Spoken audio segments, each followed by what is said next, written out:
হযরত ইমামে হুসাইন রাদিয়াল্লাহু তাআলা একেবারে ছোট অবস্থায় হযরতে ফারুক আজমের সন্তান ওমর আব্দুল্লাহ ইবনে ওমর রাদিয়াল্লাহু তাআলা কে ইঙ্গিত করে বলছেন, হে আব্দুল্লাহ ইবনে ওমর, আপনি তো গোলামের সন্তান। গোলাম, সুবহানাল্লাহ, আরো জোরে বলেন।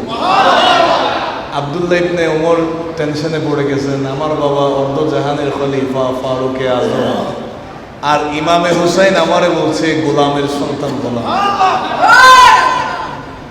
অভিযোগ দিলেন হযরতে ফারুক আজমের কাছে। ফারুক আজম রাদিয়াল্লাহু তাআলা বলে, ইমামে হুসাইন এটা বলেছে? হ্যাঁ, আমাকে বলেছে। ঠিক আছে, জুমার দিন এই বিষয়ের ফয়সালা দেওয়া হবে।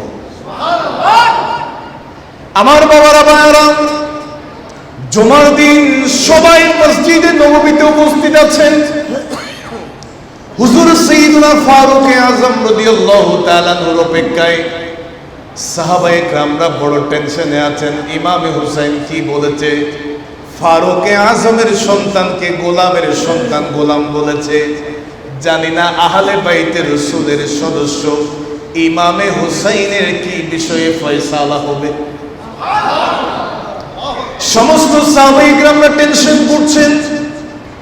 হুজুর সাইয়্যিদুনা ফারুক আজম রাদিয়াল্লাহু তাআলা যখন মসজিদের মধ্যে হাজির হলেন, একেবারে সবাই নীরব নিস্তব্ধ। ইমামে হুসাইন রাদিয়াল্লাহু তাআলা আনহুকে ডাক দিলেন, ওগো রাসূলুল্লাহর কলিজার টুকরা ইমামে হুসাইন রাদিয়াল্লাহু তাআলা, আপনি কাছে আসেন। সাইয়্যিদুনা ইমামে হুসাইন রাদিয়াল্লাহু তাআলা কাছে আসলেন।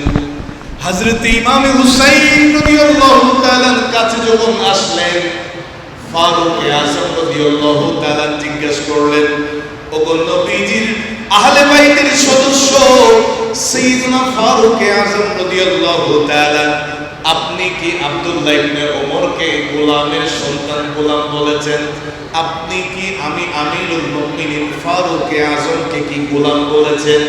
ইমাম হুসাইন বলে, হ্যাঁ বলছি। আরো জোরে বলেন, ওগো ইমামে হুসাইন, আপনি কেন বললেন? ফারুক আজম রাদিয়াল্লাহু তাআলা যখন জিজ্ঞেস করলেন, ইমামে হুসাইন বলেন, আপনি আমার নানার গোলাম ছিলেন না? আল্লাহু আকবার। আপনি তো আমার নানা জানের গোলাম ছিলেন। আমি সেজন্যই আব্দুল্লাহ ইবনে ওমরকে গোলামের ছেলে গোলাম বলেছি। ফারুক আজম রাদিয়াল্লাহু তাআলা, আপনি এই কথাটা আমাকে একটু কাগজে লিখে দিতে পারবেন? আর একটু জোরে বলুন।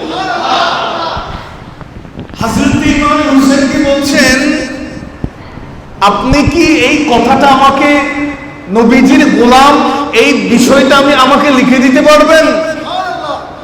ইমাম হুসাইন বলে, পারবো না। কেন? লিখে দেন, কাগজ দেন, লিখে দিন। একটু জোরে বলি না সুবহানাল্লাহ। ইমাম হুসাইন রাদিয়াল্লাহু তাআলা কাগজের মধ্যে লিখে দিলেন। ফারুক আজম রাদিয়াল্লাহু তাআলা কাগজটা নিয়ে এইভাবে বলেন, হে উপস্থিত সাহাবায়ে কেরামরা শুনো, ওগো রাসূলুল্লাহর সাহাবীরা, ওগো মুসলমানরা, আমি ফারুক আজম রাদিয়াল্লাহু তাআলা কাল হাসরের ময়দানে আল্লাহর আদালতে আমি কোনো আমল দেখাতে পারবো না। এমন কোন আমল করি নাই যেটা আল্লাহর আদালতে দেখাতে পারবো। আমি আমার কোনো আমল দেখাতে পারবো না।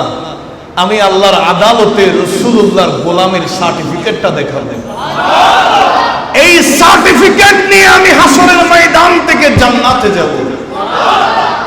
নবীজির গোলামের কোনো চিন্তা নাই, নবীজির গোলামের কোনো চিন্তা নাই। চলো নবীজির জান্নাতে মদিনাতে যাই, চলো নবীজির জান্নাতে মদিনাতে যাই।